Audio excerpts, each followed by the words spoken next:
when many of us, maybe not me, because I knew about the project, but when many people read that initial announcement from the government that 1,030 people had gotten homes, we all imagined that the other 1,070 people of the project would soon get housing themselves, but that was not the case.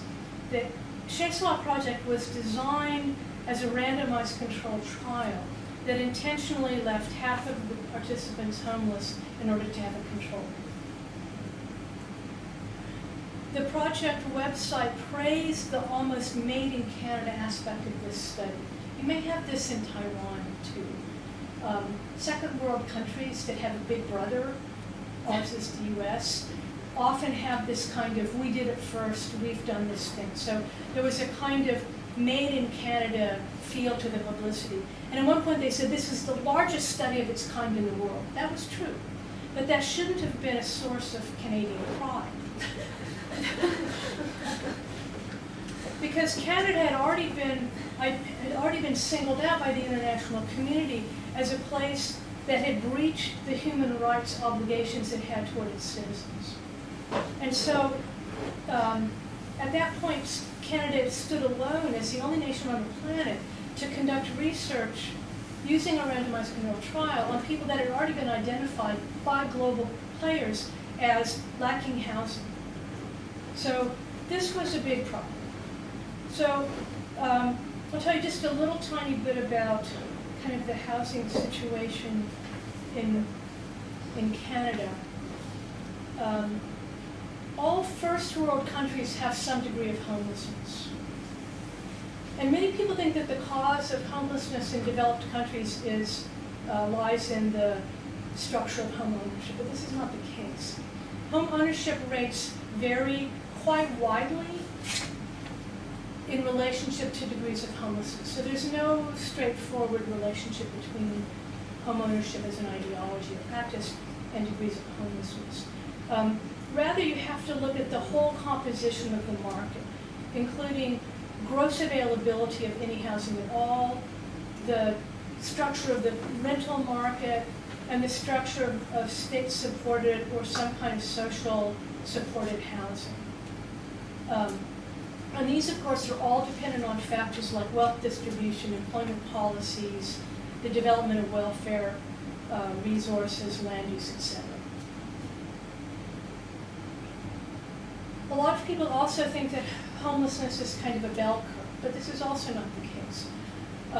From a statistical point of view, homelessness has a kind of straight line and then a kick up like this. And this type of modeling structure is characteristic of things where generally a system works quite well, but when a whole bunch of factors at once fail, then the bad outcome occurs.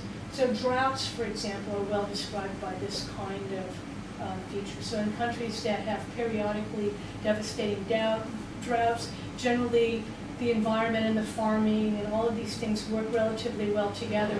And then you get a series of environmental factors coming together as a cluster, and then the whole system collapses. And so this is a better description about how housing systems function in developed countries. And so what are the factors involved? Typically in developed countries, there have been a series of initiatives over, in many cases, the last 100 or 150 years to deal with this problem of homelessness. So various policies are put into place that may be income supports or housing supports. Different types of supported housing or low-income housing are built. Often there's a type of person who's viewed as having difficulty getting housing. Women are a good example in the contemporary context, so there may be special housing complexes made available for women. In Vancouver, because we have a lot of off-reserve First Nations people who come to the city, they have a difficult time in the housing market, and so we have specialized housing in Vancouver for First Nations people. So you see that within the housing market, there's this combination, a kind of history of the policies designed to address the housing needs of different kinds of people. So it's really, really difficult for all of that to collapse at once. So when you're looking at homelessness in contemporary developed countries, you're usually seeing one of two types of homelessness. And so if you took a one point in time study and you just said, here are all homeless people today, a substantial portion of those people would be newly homeless or very recently homeless, and almost certain to find housing through one of the existing programs. So there's one, this is sort of conceptualized as a kind of temporary lack of housing. There's another category of homeless people, and that is what is considered to be persistent homelessness. And these are people for whom the current policies and supported housing context have failed. People say they failed the housing, but I would say the housing has failed them. So they're often people with severe mental illnesses whose behaviors make them what are viewed as bad tenants. So they might be able to get housing, but very quickly they'll do something that the people in their housing unit, housing system view as unacceptable behavior, so they're evicted. So the persistently homeless people have these very specific kinds of characteristics. They're in a place like Vancouver that has such a long history of developing housing. They're the people who every policy that people have tried to make it just has not been successful. And so in Vancouver, the researchers decided that the group of people that was most persistently homeless was people with drug addiction. And so the Vancouver part of the study was set up to look at homeless people with drug addiction. The other 4 cities had different study populations. So one was the First Nations, one was new immigrants, one was youth, and I think the other one was, I think the one in Quebec was language, people with language who were disadvantaged by language, lacking French or English as a language.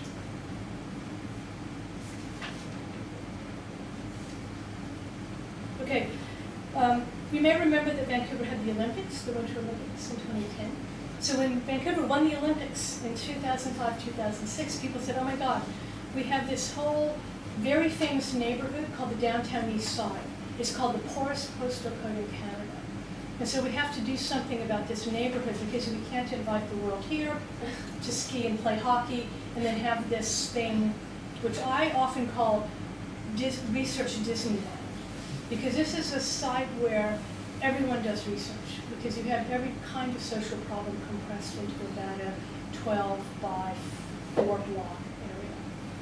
And so, in fact, in the time leading up to the creation of this study, a lot of housing was built. Quite a lot of housing was built.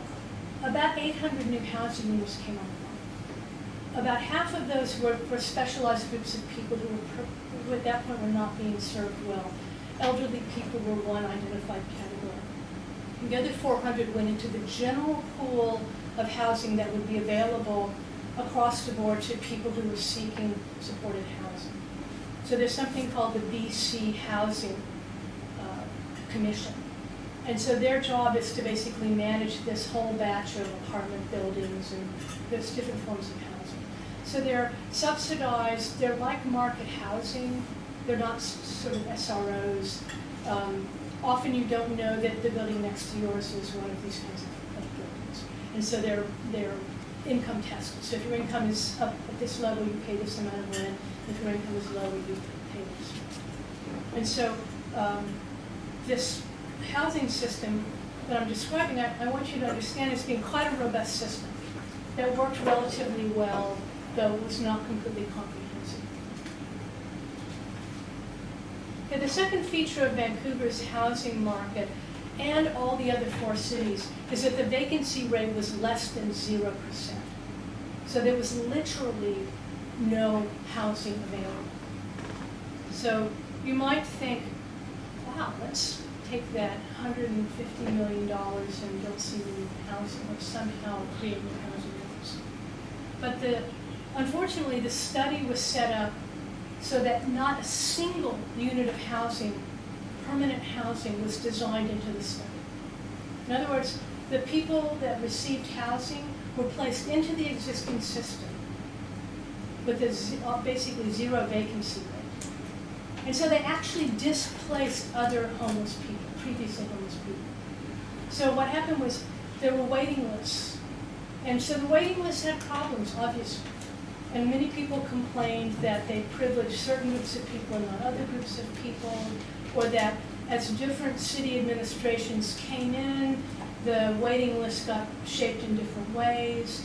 One particularly disadvantaged group at this point in time was middle-class men with HIV who had previously been employed and were now unemployed and unemployable. So they were sort of sitting in these kind of not very good housing situations, waiting on the waiting list. So there were lots of people who had been waiting 3, 4, 5 years who were in some identified group that had been ranked as not the highest priority group. And so the entire list was kind of pushed aside in order to house the study participants in a study venue. So there were these subtle disruptions of the existing process for utilizing the housing that existed in the group. That was never, this was never adjudicated by the research ethics group. I was on the board like after the fact, and we raised this a couple of times. They said, there's this kind of side effect on the housing market as a whole. But there was an inability for research ethics as a field to understand a kind of social impact as a negative aspect of the trial. You had to show an individual impact. Okay.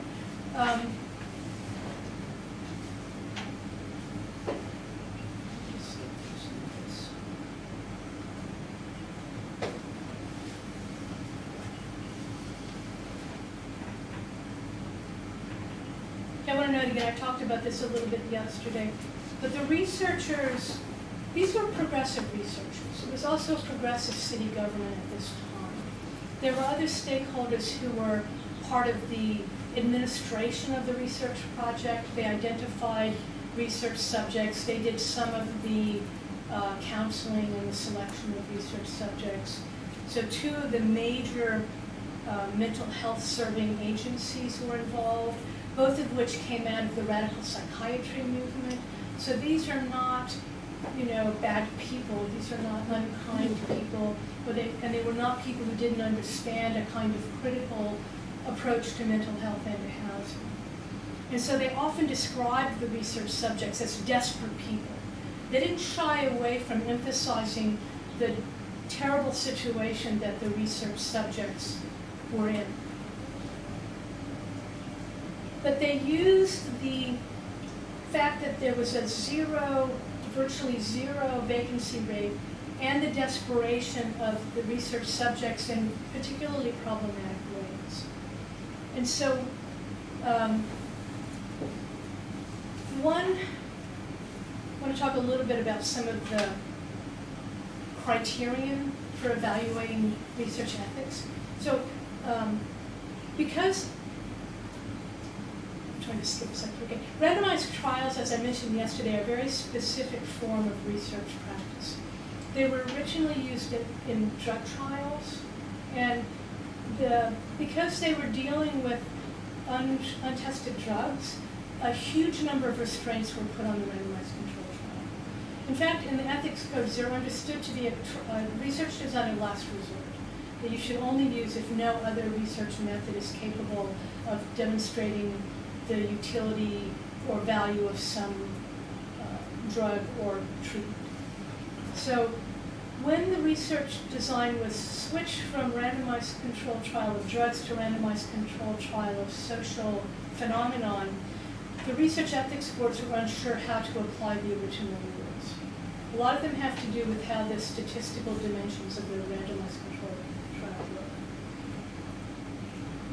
So I want to go through a couple of those criteria. So one of the things that the researchers kept saying when people were like, how can you not give people housing? Like, what is wrong with, what's wrong with you? How can you work in this way? They said there's not enough housing anyway. And so we're just kind of re-sculpting who's getting housing and who's not getting housing. And we're going to study and control these 2 groups of people. So in the randomized controlled trial research ethic design criterion, one of the elements is this question of scarce resources. So a lot of drug companies, you may know, have run out of first world bodies to run the drug trials on. And so they frequently take drug trials to other places. These are called offshore drug trials. And for many, many years, the kind of adjudication criteria for those trials were iffy at best. And there are companies that will go and set these trials up. So there's quite a bit written on the offshoring of drug trials and the ethical problems involved in drug trials. So the reason those offshore trials were allowed often was because the location was said to have scarce resources. So this idea of scarce resources comes out of this idea that there's a desperate place in the middle of Africa, which was the site of many trials, or in Eastern Europe, where people can't get any drugs at all. And so they're lucky that the trial will come there and give them these drugs. So yeah, it's kind of a bad situation, but it's actually a good situation because they're getting something before they would have had nothing. So in order to grapple with this, the problems that making that kind of claim had been resulting in, the research ethics standards began to articulate this idea that a condition of social equality had to prevail. The scarcity could not be the result of some kind of political or social inequity. So this was encoded within the research ethics regulations at the time that the trial was originally approved. So many of us felt that they shouldn't have been allowed to take advantage of the structural situation of a lack of housing in order to justify leaving half the people in the trial homeless. But that wasn't a valid argument. A second problem, I talked a little bit about this yesterday, is that in a randomized controlled trial, you have to have the control group has to either be using